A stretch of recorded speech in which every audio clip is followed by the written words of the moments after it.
This is Past the Rock. It is Past the Rock, and we are back. Bethke, I mentioned to Caesar we forgot to even mention Halloween happened. He said he was at work. Did you and your lady do anything? No, actually, this Halloween was funny. I didn't realize that as a child. We have these things that some of us do, some of us don't do. My mom was not particularly religious, but we grew up very out of the middle of nowhere. She put me on the middle of nowhere, and there was a bunch of like hillbillies and shit. So like, I really genuinely never trick or treated.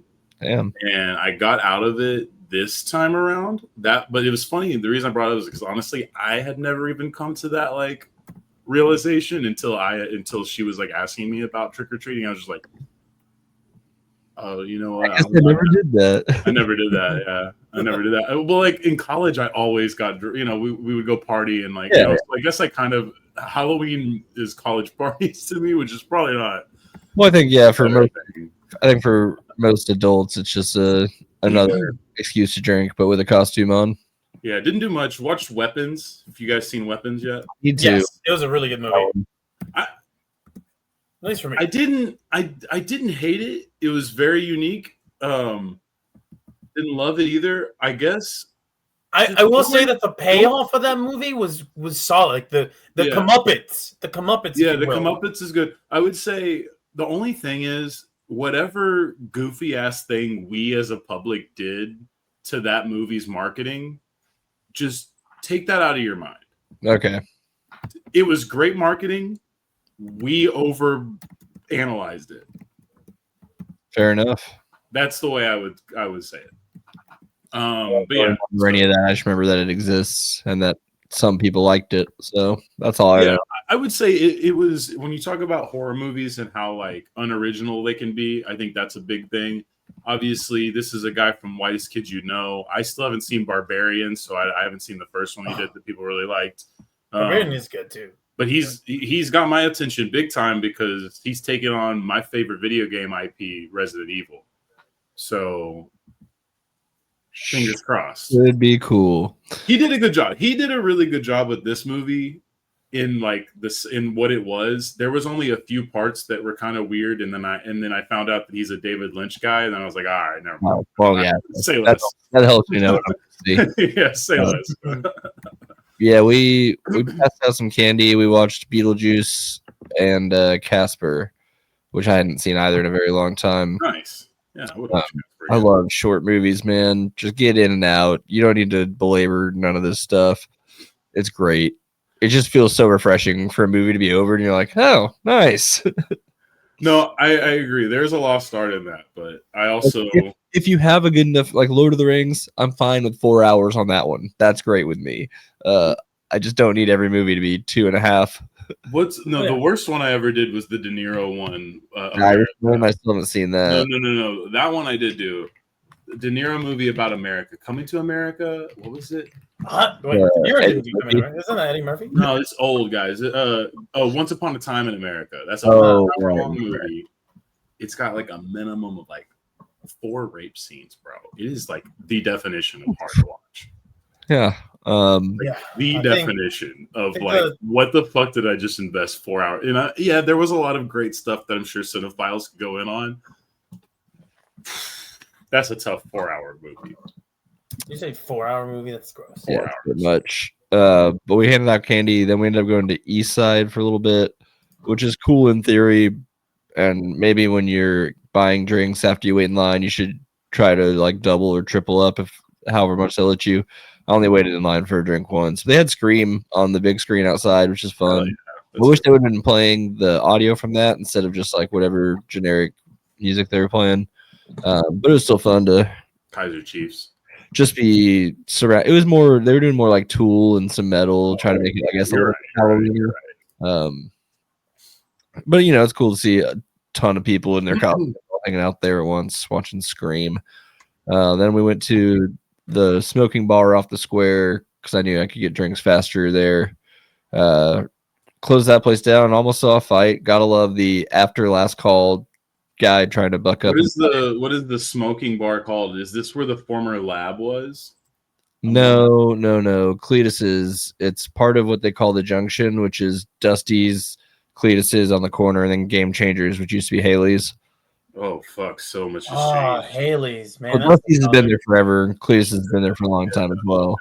But yeah, dude, my brain. How am I going to remember some of these things? But what used to be Haley's is now Game Changers, which is kind of an arcade bar.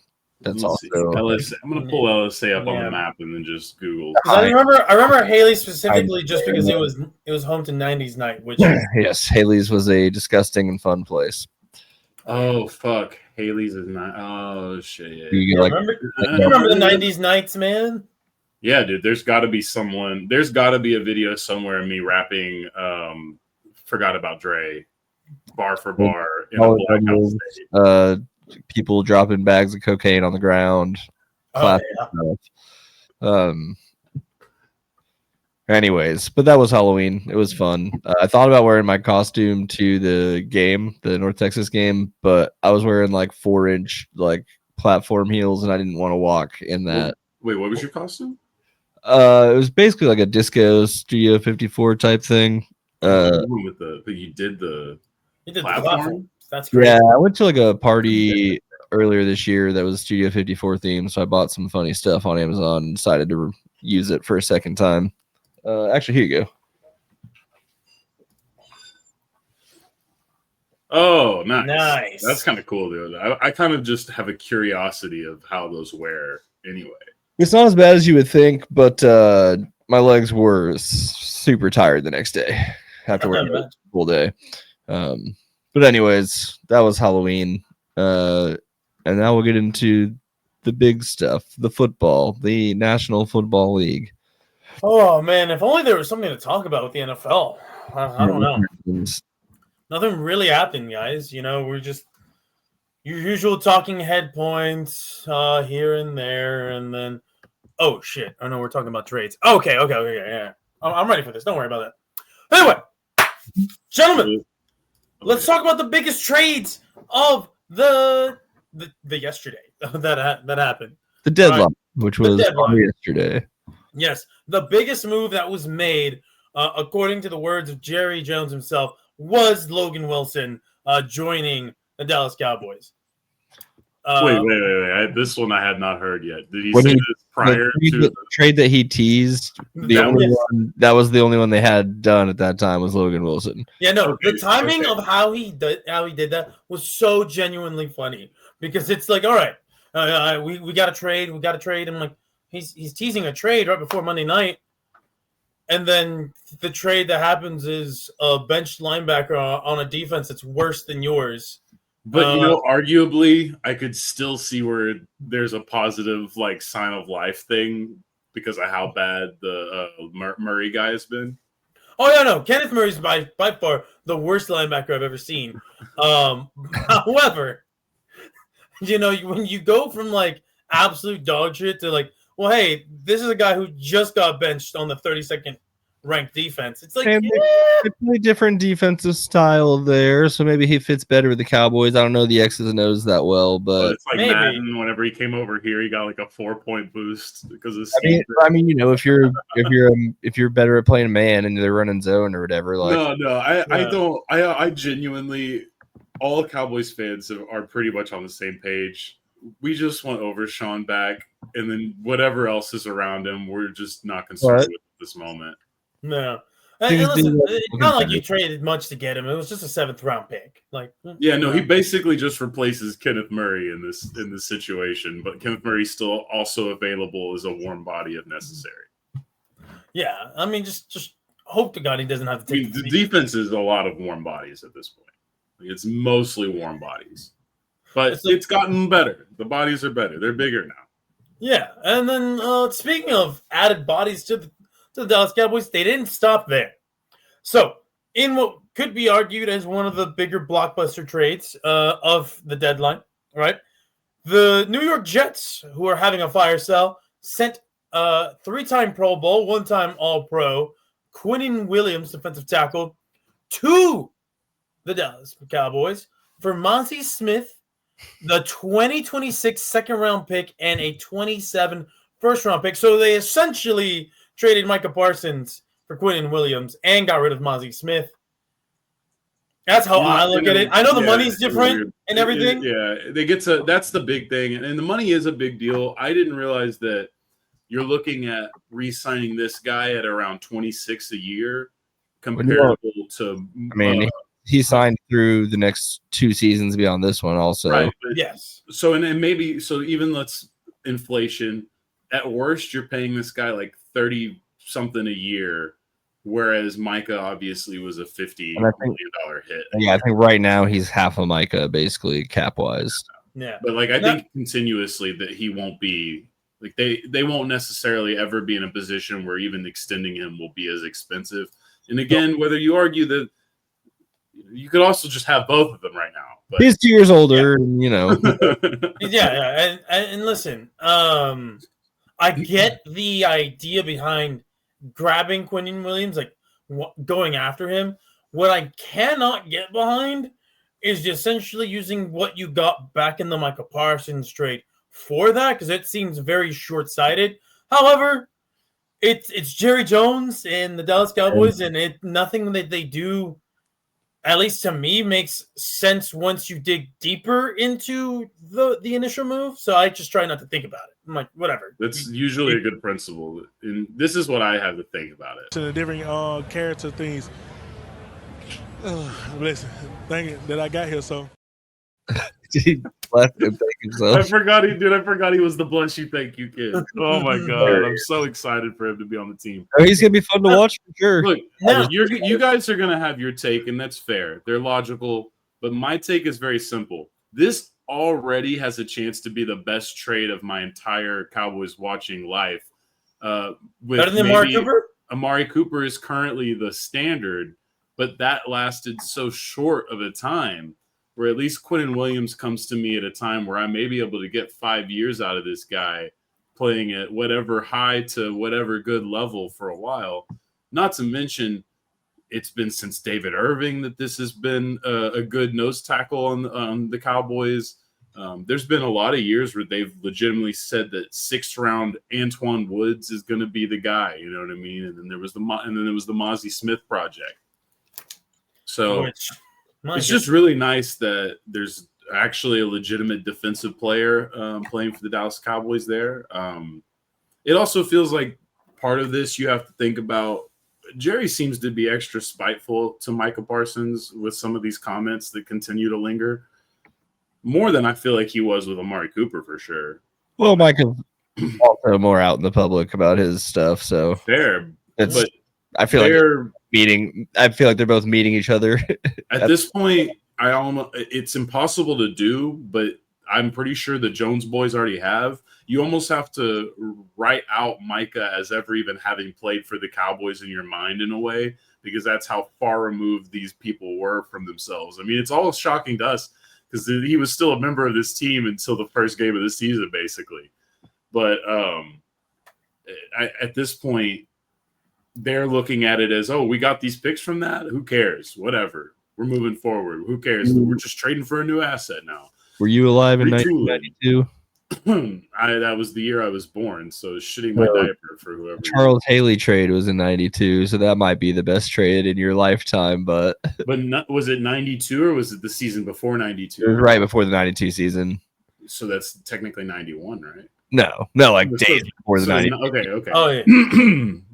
Yeah. So there you go. Chuck Haley is Dion a trade, or was Dion a signing? Dion was a signing. Yeah, I think they signed Dion. Yeah. Roy Williams was actually useful. He was just not 2 first-round picks. Galloway. Yeah. Joey Galloway. Actually, Joey Galloway was good for the Cowboys. The Cowboys just were shit when Joey Galloway played for the Dallas Cowboys. Joey Galloway does undeservingly get. I mean, maybe he was an asshole, and I don't know. I was too young for all that, but Joey Galloway absolutely spent some of his best years in the NFL playing for a useless, like Saints level useless version of the Dallas Cowboys. Campo years. Yeah. And then he had like 1 year with Bill Parcells, right? I don't know. Yeah, he might have played 1 year with Bill Parcells. I think something like that. I don't think Galloway even was a Cowboy that long.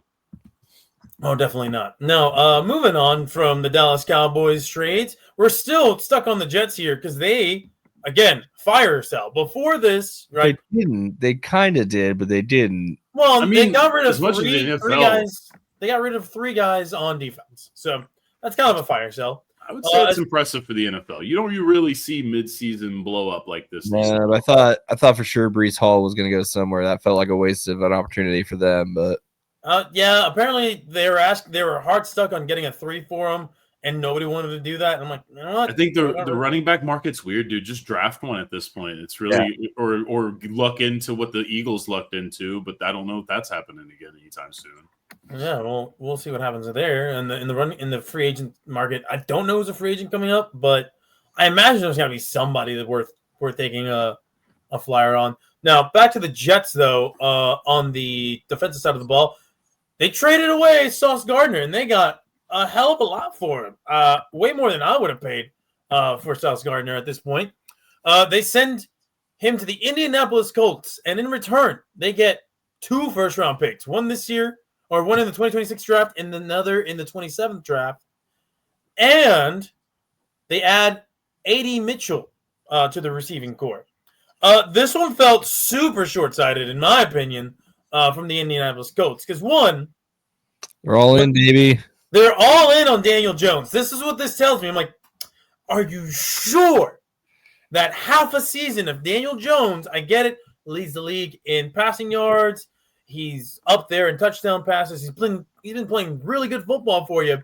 Are you sure that he's not going to turn back to a pumpkin at some point? Or it hits like that middle ground of like, all right, he's playing out of his mind right now, but he's going to come back down to earth, kind of the way that, Sam Darnold did in the last 2 weeks of his Minnesota Vikings career. Are we not sure that that's going to happen? He's also not somebody who stays healthy either. It's for sure a gamble, but I think they're seeing a wide open NFL, and Well, it's a wide open AFC many- for sure. how many chances are they going to have in the near future if they don't jump on being 7-2 or whatever they are right now? I just think it's so short-sighted. Like, you could have used that for something else. But that's how this league works for good teams, at least. Yeah, and this is the Indianapolis Colts. They're not a very well-run organization under their current GM. And listen, somebody might say, well, point to the record and look at some of the acquisitions they made. I'm like, listen, you can fall ass backwards in success. We've seen plenty of teams do it, and they can't sustain it. And They are in the AFC South. yeah, and they are in the AFC South. But nobody screams like more I'm desperate than the Colts with this move, in my opinion. Especially because I'm not like, was corner even that big of a need for them? Really? Like, I thought their secondary was okay. So sure, go for it.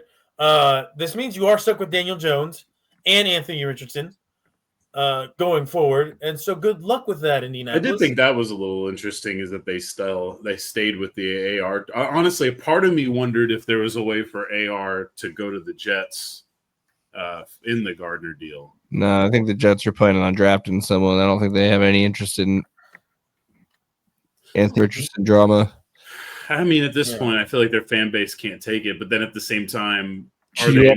they? Justin Fields? But it's like, is Woody Johnson not going to look at Kyler Murray and be like, I don't know, That's maybe I can. possible, actually. You know That's what I very mean? possible. Yeah.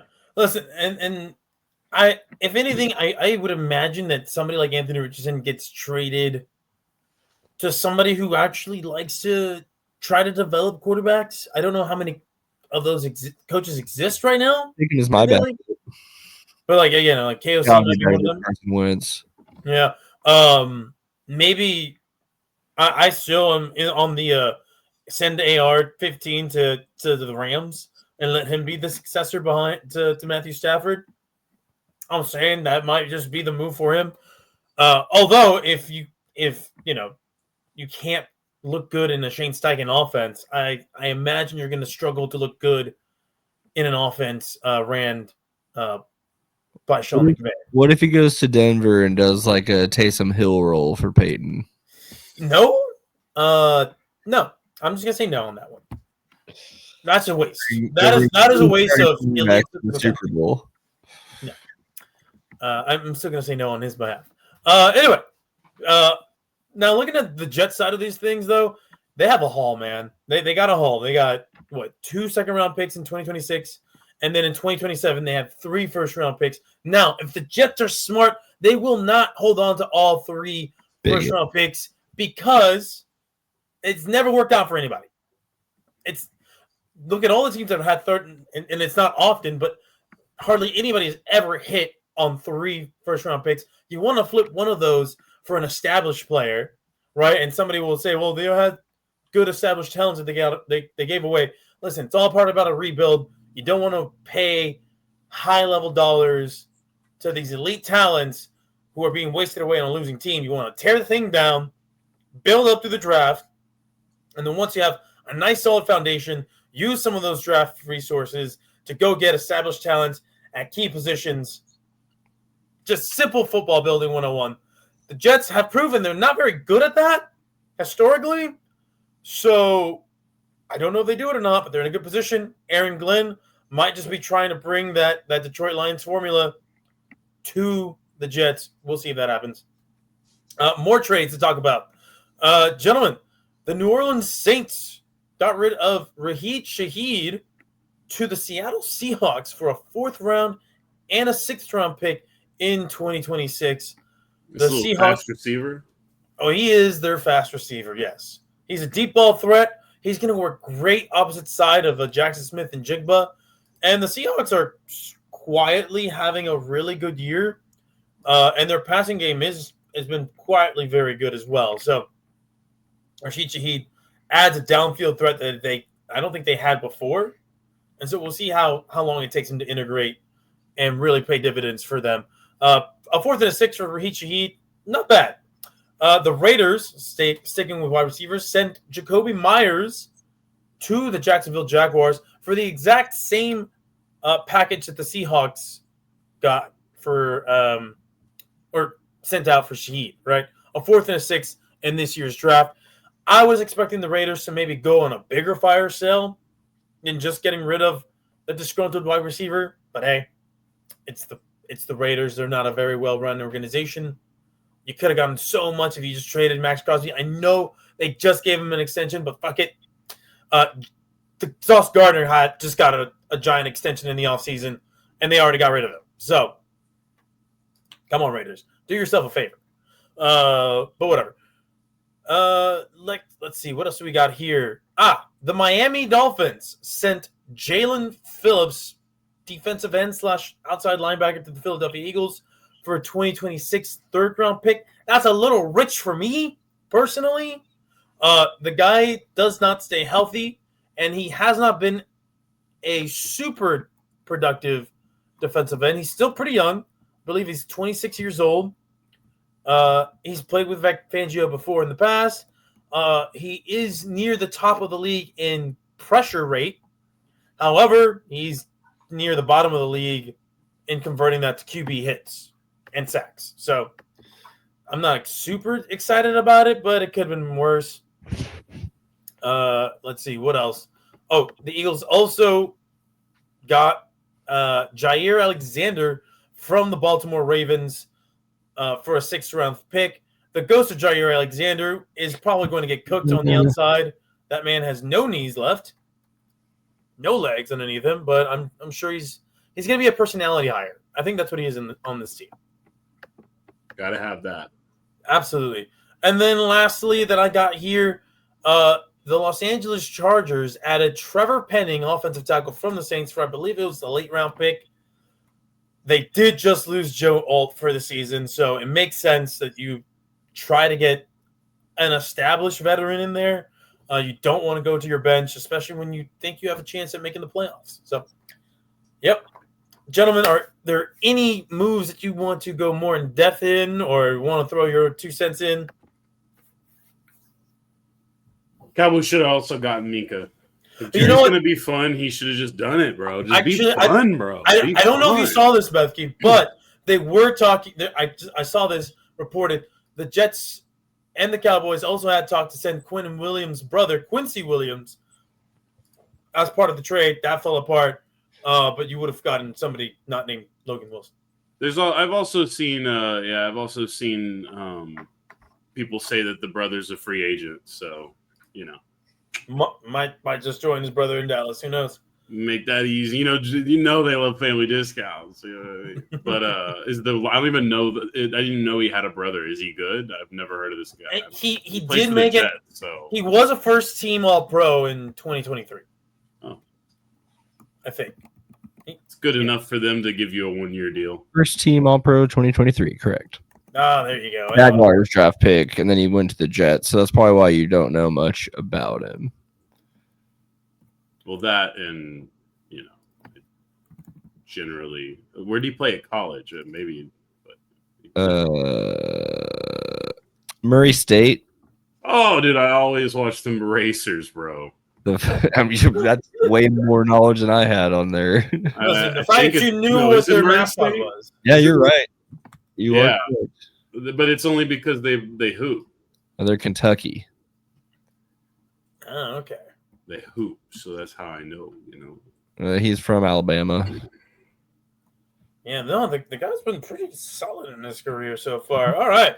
Oh, anyway, he might be a Dallas Cowboy in the future. Anyway, Patrick, do you have anything that you want to add or chime in regards to the trade deadline this year? He didn't do anything. Mm. They didn't trade for a All-Pro center for some reason. Cowboys didn't waste a pick this year. Well, they could, arguably, but they didn't do it the most crazy ways that they have the last 3 seasons, where it's been Jonathan. Well, I do like and this new Trey Lance. this new NFL where there are actually trades, and it's almost like a fun thing to look at that day. It's not quite baseball or basketball or even where hockey's at now, but it's getting there.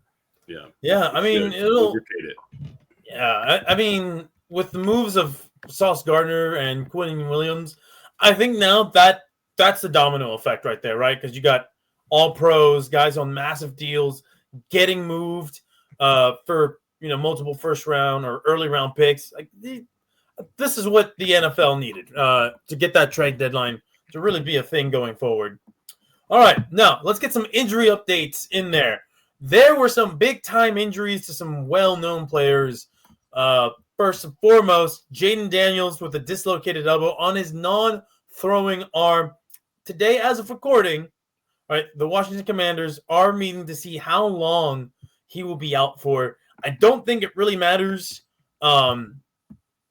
because they're just not good. I predicted that they would have a huge fall off because their roster was old. It's poorly constructed, and you shouldn't have believed in their coaches, and they're proving me right.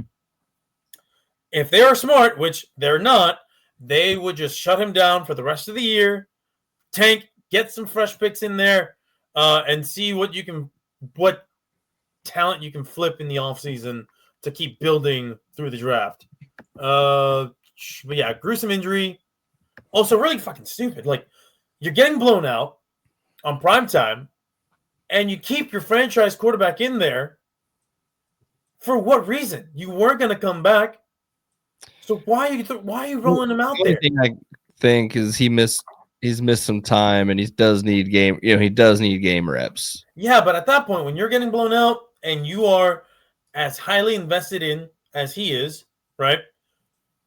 Pull him out. Pull out your investment and just say, go out there, whoever the backup in Washington is, Marcus Mariota, go out there and just get this game over. Actively making the choice to put Marcus Mariota in a football game at this point. Yeah, oh well, shit. That's what they were doing, right? When they rolled out Jaden Daniels, you're like, yeah, we're essentially just asking for Marcus Mariota to be the long-term starter for the rest of the year, and that's what's going to happen. So, really stupid on their end. The NFL players NFL really just learn, pull out your starters when you're getting your ass kicked, especially on prime time, right? Because now all eyes are on your squad doing some dumb fuckboy shit. And for what? For that good old football culture? No. Get that out of here. So yeah, Jaden Daniels, odd that in the last 20 years, the Washington football team has had 2 quarterbacks taken number 2 overall have season-ending injuries against the Seattle Seahawks on primetime. Very odd. All right. I alluded to this one earlier, guys. The Chargers have lost Joe Alt, starting left tackle, for the year with an ankle injury. He came out, I believe, out of Notre Dame with a lot of fanfare and has been pretty damn good for the Chargers. And now he is going to be sidelined for the rest of the year. It'll be interesting to see if that's going to just absolutely derail the Chargers' playoff hopes. I don't know if it will or won't, but I wouldn't hold my breath in thinking that they're going to be able to hold on to that 6 seed that they currently have for too much longer. Anyway, going on down from there. This one, gentlemen, I think we should really talk about this one because this one's funny. This one's funny to me. It's October. Funny injuries, because it might not even be a real injury. Kyler Murray put on IR today. 4-game IR. Interesting how before he was placed on IR, Jonathan Gannon, at least on some reports, has said Jacoby Brissett will be the starter going forward. Then the timing of which Kyler Murray gets put on IR, and then the talk seems to be that they want him to rest up, get his foot right, and then come back later. And I'm like, I don't think that's your plan at all. I think there's the beginning of the end of the Kyler Murray era in Arizona, especially because Jacoby Brissett, though 1-2, has actually moved the ball for the Arizona Cardinals on offense, and Kyler Murray has been struggling all year long. At least I can't believe it's taken them this long. I don't know what anyone else was watching, but I've been a big hater for a long time. Not of the person, but of watching him on a football field. I mean, I see what people were seeing in him, in that you have a strong arm guy who can move around quite a bit. Although, yeah, he does have his limitations, obviously. But he wasn't like dog shit terrible, at least in the early parts of the year. He did flutter, and he can't stay healthy. A lot of that due to his size, right? Since 2022, he played 11 games in 2022, 8 games in 23. Did have a full season last year. Wasn't particularly great, but you've seen the flashes, at least early in his career. And since then, yeah, he hasn't been incredible. But the talent is there. Just hasn't been able to put it all together. Although I'll say this. I'm like, is Jacoby Brissett? I mean, hey, he's balling in these 3 games, but It might just be the vibes are just better with him. It might be, but we'll see how long Jacoby Brissett can kind of keep this offense afloat, because I just don't see it with Jacoby Brissett. I would love to have Jacoby Brissett as my backup quarterback, where he only has to play like 4 games max. Anything longer than that, and you start to see why he is a career backup. Yeah, time to get into the deep draft class of quarterbacks. Oh, surefire quarterbacks. Oh, the Cardinals are fucked. Well, I wouldn't be shocked to see Kyler Murray succeed somewhere else, not in Arizona, whenever he does eventually get traded. Who knows? Maybe he decides he wants to give the purple and gold a try. Who? Kyler Murray? No. Yeah. Kyler Murray. If he wants to back up JJ McCarthy, maybe. Oh, no shot. I would take Kyler Murray. What if he wants to give 9 times out of 10? What if he wants to give the red and blue a try? You know what I mean? The red and blue, the Giants. No. The What Bills? if he wants to go back to his old sport? Rangers could use a utility infielder, right? No. He's so far removed from baseball. I don't think he can play first base, and I don't think he's going to be a good enough hitter to do anything for the Texas Rangers. Man, was he even that good of a? Well, I guess he was He that good of a He did baseball get prospect. drafted really high. drafted, but 9th He got overall, drafted right? pretty high. yeah, which It's kind of a big deal. unless you look at Major League history of the percentage of guys that actually do anything that are drafted. Yeah, but you project based on what tools they have, and He had tools. He has tools. He's a great athlete. He just can't put That's the shit true. together. He is a very gifted athlete. He just can't seem to put it all Well, together. he when it can matters. really put that record at AT&T Stadium to work. That's what we need. Have him be the next Dallas Cowboys quarterback. Yeah, hell yeah. That would be funny. Could you To imagine? see what Cowboys- what is Cowboys stronger. win 100 straight games. Well, no. It'd only be at AT&T Stadium, right? Yeah. The Cowboys go undefeated at home every season. Yeah, if you're a lock for 8 or 9 wins every year without ever playing a road game, that's pretty cool. And now, then you just only have to win like 3 road games, and then you're solid. What if it's one of the years you get fucked and you have to play in fucking Germany or England or fucking Poland or something? Hey man, Do the Cowboys usually have that bad luck? I've I had don't think they have to. I don't think we ever have to. in the last 3 years that I've had to watch. Yeah, I think Jerry basically told him to suck a dick because I do not remember the last time I've had to watch one of those games. They've been to London at least once, but Yeah, but it might be years ago. I legitimately cannot remember the last time I've been forced to do that, and I'm pretty sure I didn't even watch the game. And Pretty sure I think it's the one time- 4 years old. I think that one time they had to do a Mexico City game. It was a preseason. yeah, it's a little, not as near as bad. Oh, they should honestly do Mexico City a lot for the Cowboys. That would actually make All they got to do is on the helmets add a little green and red stripe, and they got Mexican flag helmets. Oh yeah, you get that one passed through ownership. They played the Jags in 2014. In London. Damn, it's been 11 years, huh? They're All right. 1-0. 1-0 in England. Let's go. All right. Is it 2014? Yeah, Yeah. Jerry told them, "Go fuck yourself, Roger. You're not taking my team out of it. You're not taking a home game away from me, and you're not taking my." The fact that they haven't even gone there as a road, like as a designated road. team. Jerry definitely acts like Texas used to act in the Big. That's Dallas and Washington are the only teams that have only been there once. That's crazy. Actually. That's hilarious. Vikings and Dolphins tied for second at 6 games in London. Jags with 14 lead the way. Yeah, that's their owners doing though. Oh, for sure. That's not just England. That's London, Mexico City, Germany. By the way, Piff currently has only 3 quarterbacks in the first round. That's what it feels like right now, for And sure. honestly, I don't think Dante Moore should even declare this year. So that's 2, if I'm being honest. And I think he will stay.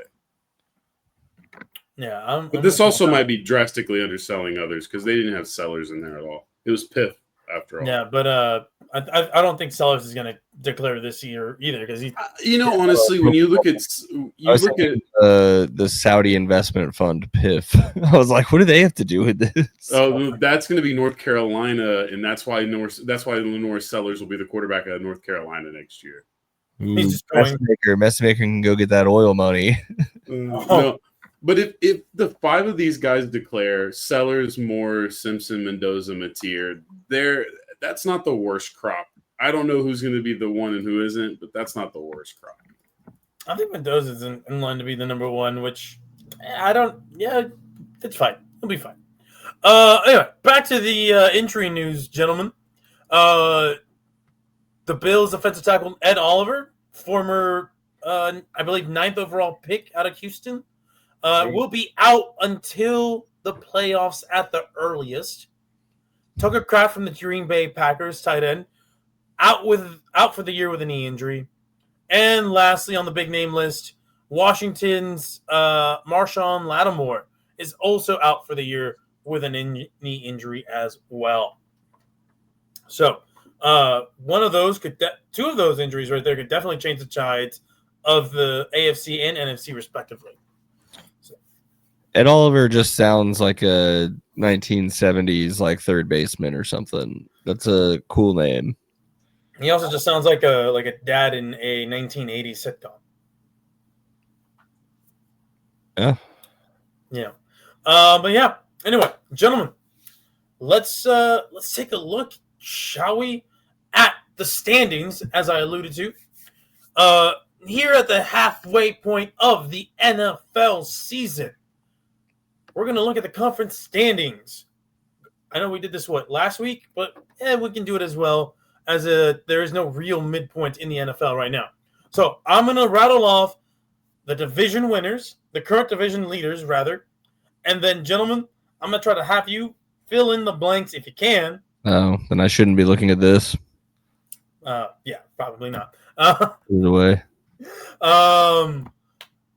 And yeah, we're going to fill in the blanks on the wild card teams. So the Indianapolis Colts are currently the 1 seed in the AFC with the New England Patriots at the 2. The Denver Broncos. What year is this? Right. It's 2007 all over again. Because look at this. The Denver Broncos. Go figure. All right. Denver Broncos. AFC West division leaders. And the Pittsburgh Steelers. This feels like a 2007, 2008 type year, right? With these familiar franchises in the lead of these divisions. Now, do y'all want to try to guess who the 5th seed is in the AFC? Bethke, I'll let you go first, since Patrick kind of maybe already saw who it is. I know who one of these two is. I just don't remember the order that they're in, or Who's the other one best is. team in the American Football Conference in the year 2025. It might be. Chargers. No, but close. I mean, like when I say close, I mean in standing. Yeah. Okay, then yeah, I think I had these switched. Yeah, I don't know. It's New the England? Buffalo Bills. Oh, okay. Yeah, That makes Buffalo sense. Bills. The Chargers are 6. 3 wild cards now? There are 3 wild cards now. That's what I was forgetting. Okay.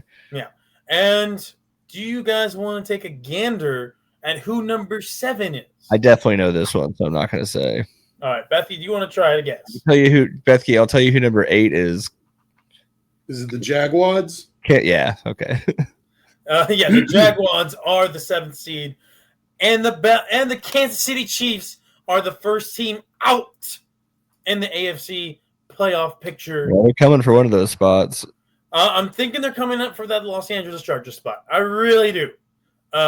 They lost both their starting tackles, so you got Justin Herbert who's going to be running for his life, pretty much for the rest of the year, right? With 7 games left to go. Houston Texans are the 9th seed at 3-5. They're irrelevant. They might as well be out.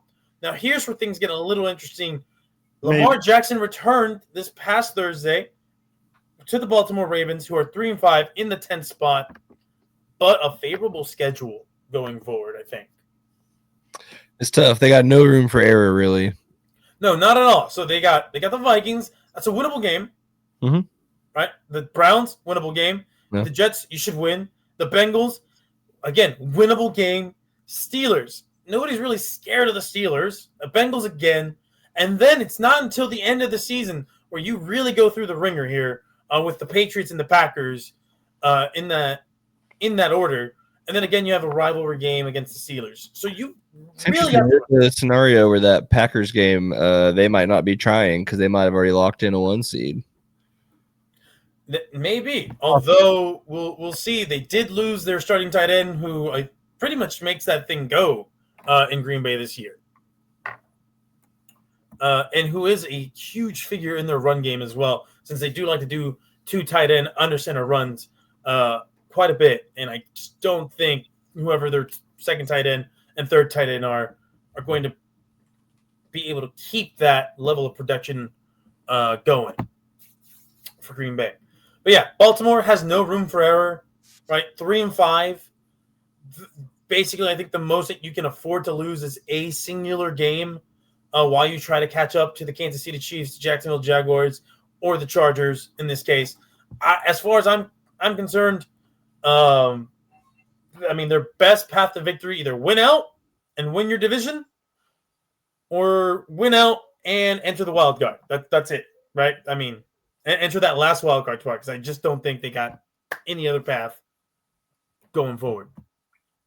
Now, let's move to the NFC. The Philadelphia Eagles, baby, have, thankfully for my mental health, taken the 1 seed back in the National Football Conference. They are ahead of, I think, on tiebreakers in front of Tampa Bay, who is the 2 seed. The Seattle Seahawks, surprising Seattle Seahawks, 3 seed, and then the Green Bay Packers lead the North at the 4 seed. Now, 5, 6, and 7. You guys might already know who these teams are, but we're just gonna go ahead and do this for the sake of the exercise. Bethke, can you tell me who you think is the 5th seed in the NFC right now? Dallas Cowboys. You are far from the 5th seed, my friend. Go ahead. The Arizona Cardinals. They are also far from the 5th seed. They're even further back from the 5th seed. Than I know. Well, I You've know. been to the stadium, I think. I think you've been to the stadium. I feel like I know who 2 of the wild card teams are. I'm not sure about all 3. You've been to this city quite a bit this year. Okay, yeah. So now I know 3. The Los Angeles Ramathans. That is right. They are the 5th seed. The 6th seed might be the most shocking one, considering Chicago. no, not Chicago. Just fair considering enough. how injured they've been this year. Oh, San Francisco. San Francisco at 6-3, they are the 6th seed, and then the 7th seed. Is that Chicago? That is not Chicago. It is the Detroit Lions. Oh, duh. But Delacroix. the flight, Delacroix. yeah, the Remember when Victor Wembanyama thought he could potentially be a part of Delacroix? Delacroix. Is that what he called it? You know, he goes, I could play for the Spurs. Delacroix. Oh, for Detroit players. That's such a weird way to call that name. Never right. heard that out loud. Now I gotta. This now I is gotta so go find this French. video. This is so French. I gotta find a video of that shit. Delacroix. But yeah, let's look at this. So the Who first is team out the last is wild Chicago card team? Bears. First team out is Chicago. Next team out, the Carolina Panthers, and in the 10th seed, it's the Minnesota Vikings. 500, baby. 500. So, 4th in the division at 500. for the Bears, for the Vikings, I think the only path to the playoffs is going to be going for the division win. I mean, I don't know, or I don't know what y'all's path to the playoffs is. I just don't see it personally. A lot of things can happen. A lot of midseason collapses. We've seen that in the past before. I'm surprised San Francisco is 6-3. I don't know if they can sustain that going forward. Maybe that's one way that the NFC North can send 3 teams into the playoffs. But right now, it looks like that. We could. It- We could do it again. We it- could get 4 in. Yeah, right now it looks like the NFC West will be sending 2 teams. The North will send 2 teams. Gotta expect the 49ers injuries to kick them out, I would think. At some point, right? Like at some point. It's time for them to be a dog shit franchise again. Okay, no, the West will I've made send my in. ruling. Yeah. But right now, the West has 3 teams in the playoffs, and the North would have 2 teams in the playoffs. And then that is it. That's where you go from there. Really funny, though, for me, looking at the Carolina Panthers just kind of hanging around. Because every time I open up NFL Twitter, I see a picture of that famous picture of Tiger Woods and what's his name? Was it John Daly? Really? every week it's just a picture of the Carolina Panthers right on top of John Daly and their record 5-4, and then Tiger Woods with the Kansas City Chiefs 5-4. Just very tickles me that these teams are absolutely. I feel like they're pulling a Texans or Giants where they're having this. They're gonna like win like 9 games, try to go all in on the team they have, and then come back and win like 3 or 4 next year. Yeah, that might just happen. I haven't been watching Bryce Young or the offensive line to know if that's even a real thing. Man, Bryce Young is a funny quarterback, man. He is an absolute hilarious quarterback to watch. Because he's not good, but you can't say that he's the same awful quarterback that he was his rookie year.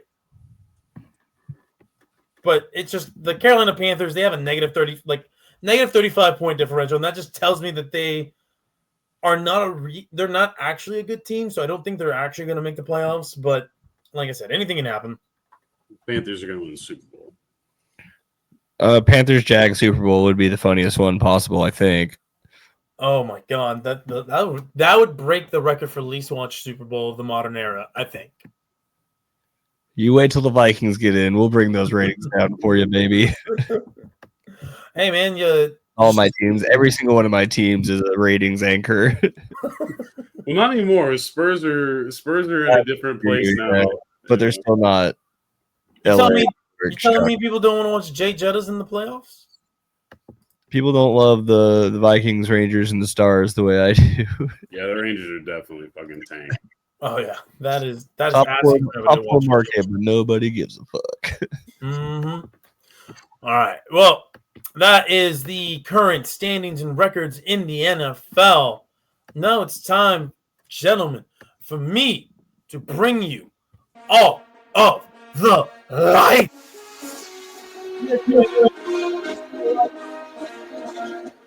We had so much to talk about in terms of trades and injuries, but Okay. I got plenty of stuff for you. Where'd the music go? Well, it kind of made you disappear, so I'll try it again. But Can you hear me now? yeah, How about now? okay, I think we're okay. Cool, leave it there. All right. We're just going to go in any which way order that I so choose today. We're going to start off with Jameson Williams with an incredible touchdown from the Detroit Lions here. Jared Goff sets back to pass, throws it against the sideline, loses his balance, and just stumbles right into the end zone.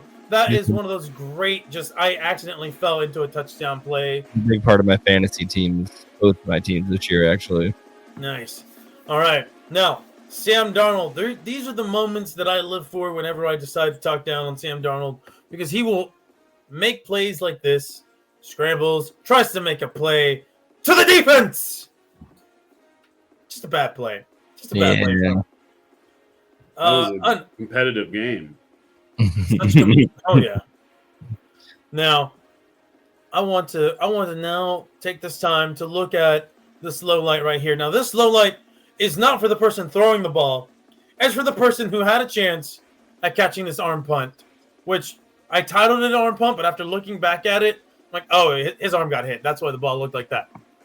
Monday night, that Prescott drops back to pass, gets hit in the arm, and the easiest interception of this guy's life, and just drops that. Goes on the stat sheet as a pass breakup, though. Still, just that is an angle you're not used to having to catch a football as a DB, though. No, but it's like falling right into your hands. You just gotta secure that. Gotta get those contract incentives, right? That interception could have been like $10,000 that he just dropped. We won't know. He won't know now. Now, gentlemen, it's time for me to quickly look into the mind of this rookie QB. You know what time it is.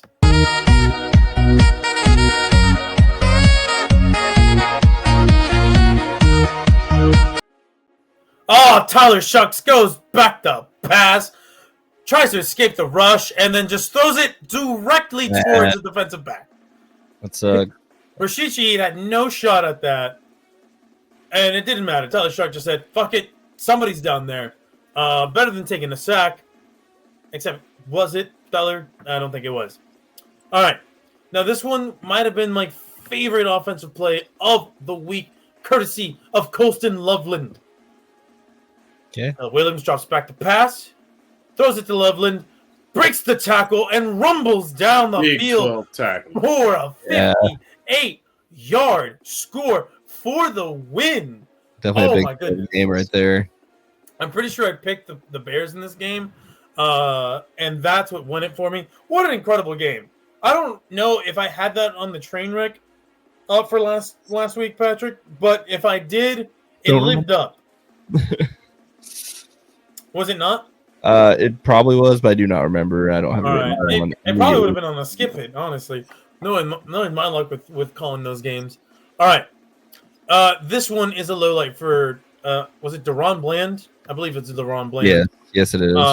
Because my God, that was bad. I don't even think the route was that great, but he just. I mean, we can't see his eyes. It's hard to. Yeah, we don't know exactly what Deron Bland was looking at. So. Yeah, His it bankroll. yeah. He was thinking about all the dollars he was making. He was like, "Yep, He's Like- just it looks like he stuck his leg out in front. Can we run one more time? yeah, Like here's that left leg. He Yeah. sticks in front for some reason. it just slipped. It looked like he just slipped trying to plant that leg down." Yeah. They caught Right. CD enjoying it too after that and put it on the camera. Oh yeah, I did not find. I know the clip was out there. I just did not find one that I was satisfied with. But guys, what you Meanwhile, should I'm be ready to satisfied with, and what Like, everybody quality Jackson State highlights over here. listen, I was trying to do this pretty quickly. What everybody should be satisfied with is that the record for the longest field goal in NFL history no longer belongs to the Tugman. Now belongs to Cameron Little, who drilled a 68-yard field goal with plenty of leg space for more. Oh, he went from having the record in the preseason to now having the official record for longest kick in an NFL game. Congratulations, Cam Little. Yeah. You wrote your name in the history books, and you have now established yourself as probably the kicker with the strongest leg in the NFL. I think that'd be fair to say. I know Aubrey also has a claim for that, but he did miss one of his own. He might get another chance to tie the record later on this year. They really messed that up by not just taking that delay of game and just letting him try 73.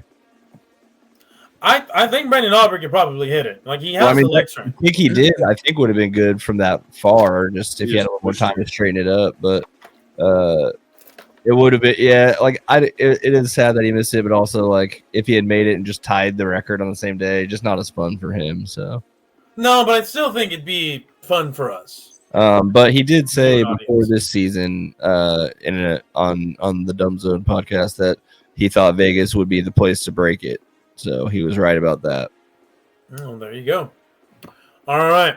Now, this one was specifically put on here for our good friend Jacob Bethke, the funniest play from Monday Night Football. We're gonna have two different angles of this. Yeah, It's this the was block punt. This angle does not do justice to how this block punt came to be. But don't worry, because Cardinals did I not do a good job. have Yeah, the that's angle really- right here. on those helmets. Is change that blue stripe to a green one. Right here with the face block. The most unintentional block. While you'll see possibly all year. being held. It's okay. He just took Holding that is shit. irrelevant. He took that shit right to the face, man. Just right to the face. And then That that was the spark that got them trying to get Stephen A. Smith back in the box. They're like, "Don't worry, we're gonna come back. Don't worry, we're good, right?" We can do this. Game, man. Oh yeah. All right. This one, courtesy of the Minnesota Vikings. Naylor is nails. Let's look at this. 3rd and 5. Back shoulder. Ooh. Oh, twisting his body to catch that. Great body control. Great just process of catching that ball. That was a really good play. I had to miss that one because I was watching Chainsaw Man. Well, you know, your team got the win anyway, so you got to see a great movie, and you came out of the movie knowing your team won. All right. I feel like Trevor Lawrence has been on the lowlights every single week this year, and so I want to know what is going inside of his brain. We're gonna run this shit back.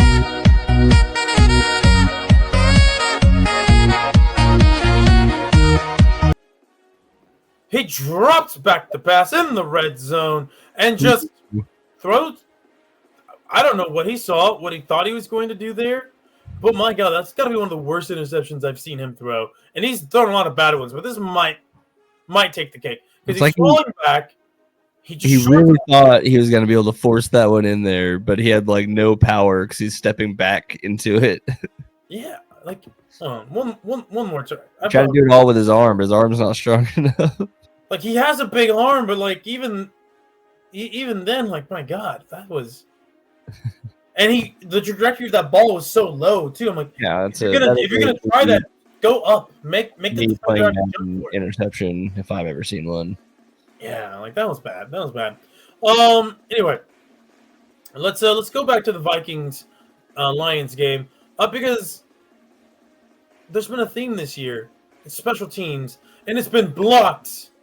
There's been so many blocks, and then there was this block kick right here. Beauty of a play. Takes 3 off the board. 3 that would come back to be very, very crucial for the Minnesota Vikings. That's Mr. Isaiah Rogers again, right there.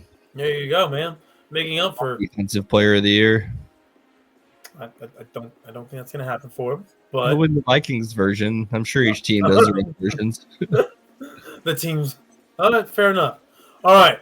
The return of Puka Nacua in Los Angeles. This makes for a wonderful highlight. What a great throw and catch from Matthew Stafford. Listen, I think the legacy of Matthew Stafford, fellas, is the fact that this guy, he just spams the shit out of his best player. All right, if you are a receiver who's good and you think you're good, and I think all receivers think they're good, you want to play with Matthew Stafford, and you just want him to throw you 20 balls a game because he'll do that shit. And as long as you keep making plays like that, he'll reward you. All right, now guys, this has to be the funniest play of the year, or not of the year, of last week. This is a low light for all teams involved. Green Bay, Carolina. What the hell is this? Is this just the full game? The full No. game. Should have been, right? Jordan Love scrambles back, makes the defenders miss, and then Jordan Love with the funniest pass to no one but a defender. J.C. Horn drops the easiest interception of his life. Or is that J.C. Horn? No, that's not J.C. Horn. I don't know who that defender is, number 2, but my goodness. What a tire fire of a play for both teams on that one. But yeah, no, that game was awful. That game was disgusting. Jack. Like, I don't know if Green Bay is good. Like, I know they have a winning team, a winning record, and they're talented. I don't know if they're a good team, though. It's hard to tell. But anyway, that concludes the highlights, the lowlights. That is all of the lights from the week that was. Yeah. And with that, we move on now to the final portion of the football program. We're going to check in on our picks from this past week. Patrick, what was the damage? All right, we'll just start with our general overall picks here. So this week, Caesar won outright. He went 11-3. That's right, baby. And then me and Bethke tied as same as Jesus at 9-5. The Chiefs and Cowboys rounding out the kind of difference there for us. Yeah, so I don't know, man. We're doing okay. We're not doing as well as we did last year. Yeah, last year we were on a heater, man. I don't know how else to put it. Now, listen, I'm going to say this. There have been way more teams that are hard to predict than last year. I felt like last year you kind of had a general sense of like who's good, who's bad, and you could consistently nail those picks. You just pick the Packers, Vikings, or Lions every week because they won basically every game. Yeah, and then in the NFC East, you got the Eagles. Washington would have thrown everybody for a loop, I think. Same with Dallas. The Giants you can consistently pick to lose every game, which they pretty much did. And then you look at the West. The West was hard to predict, but like okay, San Francisco, Los Angeles, that's all you need. And now this year, none of it makes any sense to me because there's teams that are winning games that shouldn't be winning games, and then they're losing games that shouldn't be losing games. And it's been a struggle. But yeah, shout out to the Arizona Cardinals. I saw a funny stat that led me to pick them, which was not just the Kyler Murray 9-0 at AT&T, right? But it was a stat that I saw from Babe Laufenberg that said the Arizona Cardinals were 1-17 in games where Kyler Murray did not start and finish the game. That one win was against the Dallas Cowboys.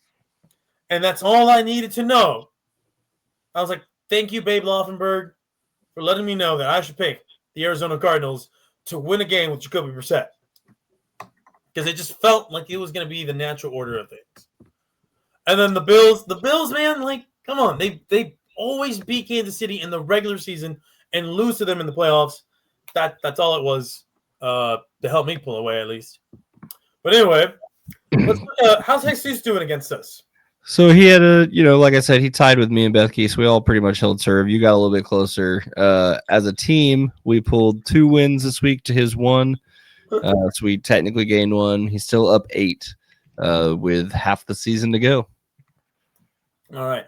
Now, Bethke, you and I are going to have to do some legwork and getting Jesus onto the show towards the end of the regular season, I feel like. Yeah, we'll be able to pull him up.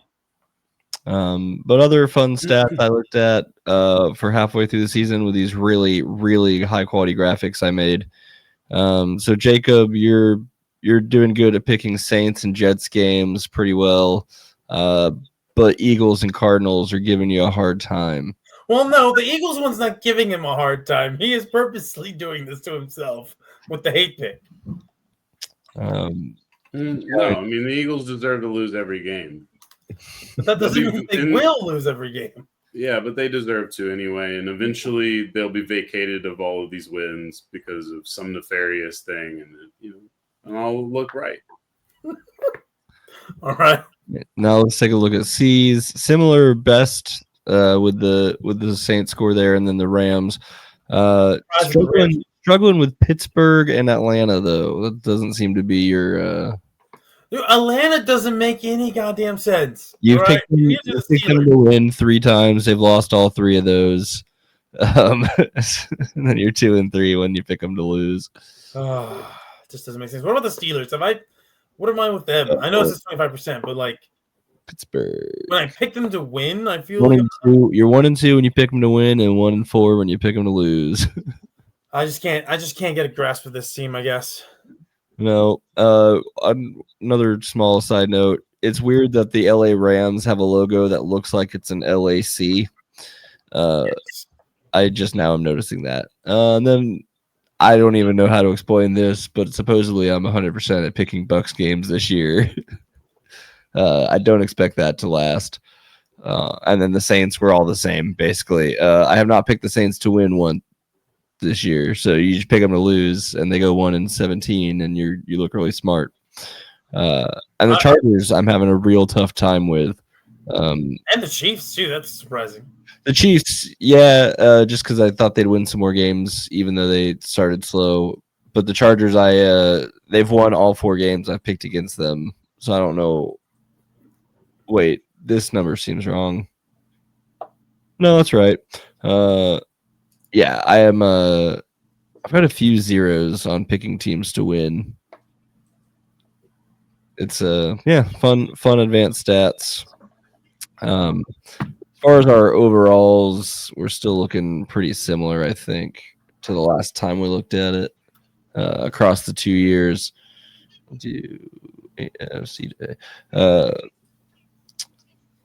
I'm the best at picking the Bengals overall, and the worst with the Falcons. Bethke's are obvious because it's going to be Philly, and Dallas is his worst. Best being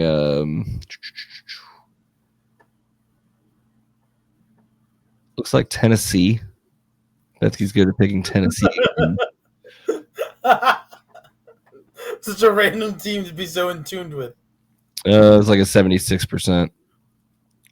C's is best overall all time. Looks like New Orleans at around 76%. Nope, okay. The Giants are tied with that. Yes, because I know a loser franchise when I see it. Your worst, I think it's the Falcons at 44%. It makes sense because they're just a team that they should be better than they are or worse than they are, and they never are. So that's where we're at with picks. If we wanted to look at our awards, we're not looking good.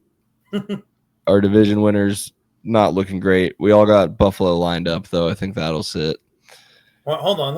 I think I'm the only one that took Philly to win. Becky also took Philly. Your NFC is looking good.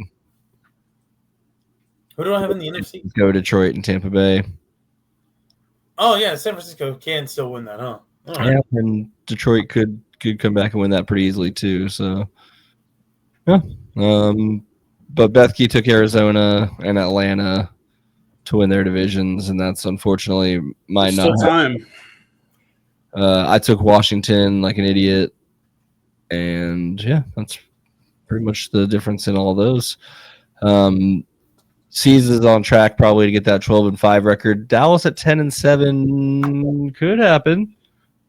Does seem like a reasonable finish. But they have a tie on there. Oh, they do have a tie. I didn't even think about that. I'll give you within I feel like 10-6-1. That seems like you should get it. Oh yeah. He's getting you 11-6 is going to be tough. Good They stuff. got to win 7 of their next what? Yeah, 7-9.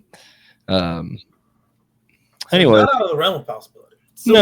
no, it's possible. I don't think it's going to happen that way though. But that's pretty much it for our picks. All right. Well, there you go, everybody. We'll, I guess, at the end of the season, get the full details of how everybody's doing with their picks, and we will see if we have defeated Jesus in this new exercise that we're trying this year. All right. Now let's get to the home stretch here with the Watch It, Skip It, Train Wreck. Patrick, what do you have for us this week? I'm excited to see.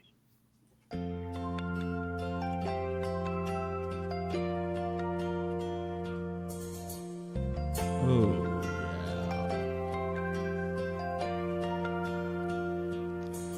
if tomorrow all the games are on, I'd never pick 'em right. So I came here to LC's to feed my appetite. I thank my lucky stars to be listening today, 'cause he still picks the best games, and you can't take that away. And I'm proud to watch past the rock where I heed the words of seas. And don't forget the games that suck, you can skip at your own ease. And I gladly stand up next to Seas and listen to his picks, 'cause there ain't no doubt he loves this game. Watch, Skip It, or Train Wreck.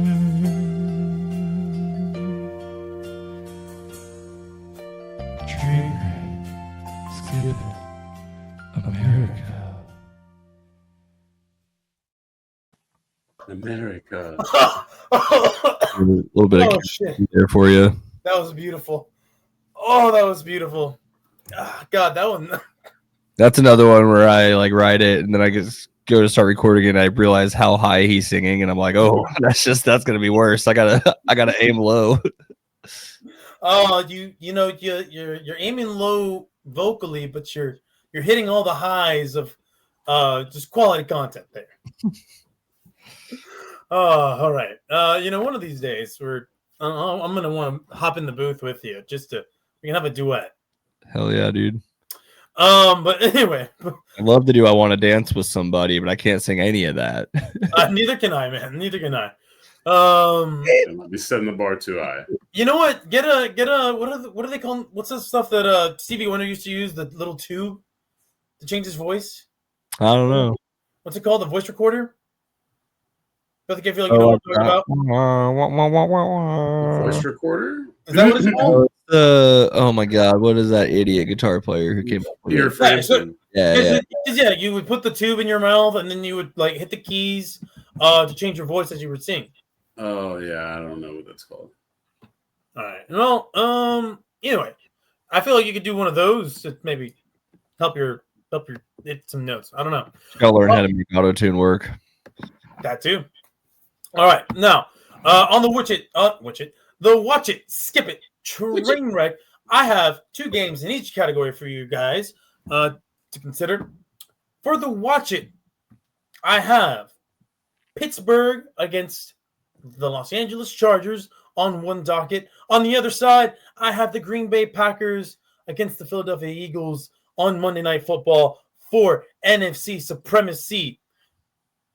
Bethke, I know what you're going to say. You're going to say watch the Los Angeles Chargers because they remind you of the Dallas Cowboys. So we got your vote there. But what about you, Patrick?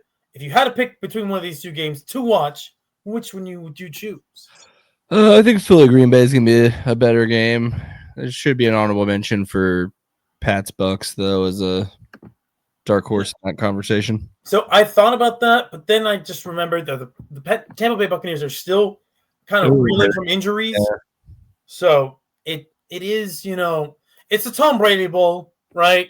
Like it, even though this game's on CBS, which is really funny that they didn't get this one on Fox, but whatever.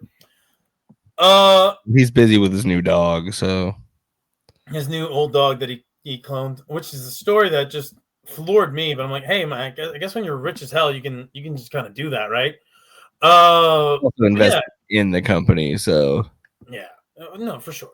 But yeah, the injuries for the Tampa Bay Buccaneers are still kind of they're still kind of going to be affecting that offense, right? So we'll see. I thought about it, and I just thought, I would like to see a more healthy Tampa Bay Buccaneers team go up against this New England team. Although it would be a good test for New England to see if they're real or not, right?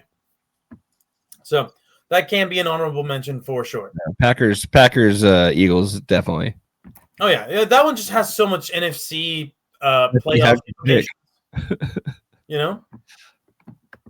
And then for the skip it, there's plenty of games to skip. I think the most disgusting game this week is Cleveland versus the New York Jets. The Browns versus the Jets just makes me physically ill to think about. And yeah, you shouldn't waste your time. If you're a Jets fan, just go ahead and skip it. If you're a Cleveland Browns fan, you should also just go ahead and skip it. Pretend like it's a bye week for both your teams, right? The Denver Broncos versus the Las Vegas Raiders. That one just listen. The Broncos do not play an exciting brand of football. I know they've had a bunch of fourth quarter comebacks, but they play so ugly on offense. And then the Raiders, they're just bad, man. They're just so freaking bad. Which makes me sad because I was a big fan of the Geno Smith comeback story. And I thought, the grand sage, the master of the head coach football club would be able to turn this team around, and he has not been able to. And I blame a lot of that on Chip Kelly because fuck that guy. Got to throw one of those out every week, I think. So, yeah, not a great matchup there. Some other dishonorable mentions. We can go with Detroit, Washington now because that's Marcus Mariota is going to be playing. He plays an awful brand of football. You could also throw Buffalo, Miami because that might just be a blowout as well. Yeah, that's what I was thinking. But yeah, New Orleans, Carolina could also be a dishonorable mention. But it's like the Panthers aren't necessarily a good team, and the Saints are fighting for the number one. I think that one's closer to having the option for a train wreck, though, with Shuck and Bryce Young just being wild. Yeah, and we could definitely put that into that slot there. And for the train wreck, guys, this is what I got. Actually, no wait. Becky, what is your most must skip game this week? All of them. Cowboys don't play this week. Yeah, and there you go. Why the fuck would I turn pro football on this week? You're not trying to watch Cleveland versus the Jets? No, oh my God. Pro football is way too bloated. 32 teams and 15 of them are useless at all times. Not wrong. That is not a wrong assessment. All right. Patrick, which one are you skipping? Most vile game on this schedule. Browns Jets. I don't even think that'll be train wreck worthy. No, I don't think there's going to be anything fun about that game. But speaking of train wrecks, I do have one. I do have two, rather. Because something about these matchups just tell me that the games could go either way, and you're going to get some bad quality football and some intense drama, probably, that shouldn't exist. You got the Jacksonville Jaguars going against the Houston Texans, who will be without CJ Stroud. Matchup. Yeah, that's not a sexy matchup. The Jags, I feel like they play to the level of their competition for the most part. So this one's going to be a knock it out, drag them out type of game with Davis Mills, who's just really bad, backup quarterback to have. And then you have the just depleted New York Giants against the Chicago Bears, who Chicago Bears might blow them out, or they might fuck around and lose on a last-second field goal. You don't know what you're going to get with these Bears, and that's what makes this team and this game so train wreck worthy. Does anybody have a game that they would like to nominate here? Carolina losing to New Orleans would be a train wreck for them. Yes. All right. That we'll definitely add that onto the docket. All right, Patrick. Yeah, I think Bears Giants has the potential to be a wild ass. I think that's the play. All right. And now we're gonna go to the game of the week. We're just gonna talk about some talking points here, right? And so what we're gonna take from the game of the week is gonna be Green Bay, Philadelphia. And the reason being is because these two teams are fighting for the 1 seed in the NFC. All right.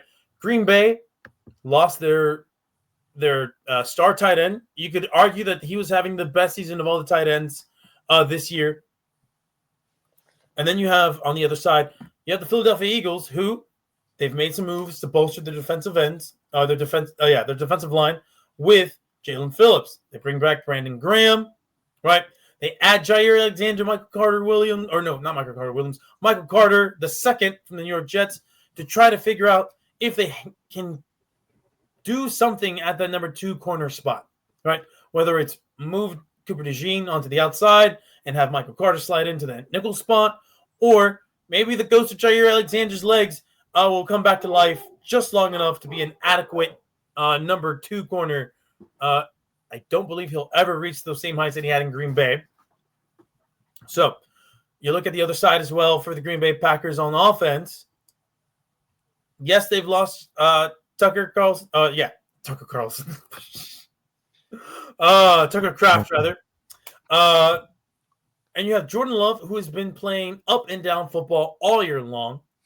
Can he string something together against this team that gave him fits in 2 games last year, right? The Green Bay Packers lost both matchups to the Eagles last year. Can they turn things around, get one over on the Philadelphia Eagles, especially considering that the Green Bay Packers were the NFL's guinea pig for trying to push for the tush push to be eliminated, right? That's going to be one of the underlying storylines going into this game.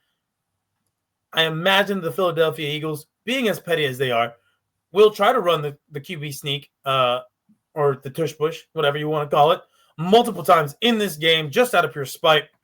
They should do it on 1st and 10. They should. There's so many talks about that in the Eagles fan base. I don't think they will, but they should. That'd be the funniest thing. I do anticipate that they're going to run it at a very funny point in the game, especially if they get out early with a lead. And, the last thing that I wanted to mention is now that the Eagles have survived the trade deadline, have gone past the trade deadline, A.J. Brown still on the team, no surprise to anybody. And if you were surprised that they kept him, you just are not plugged in or you're delusional.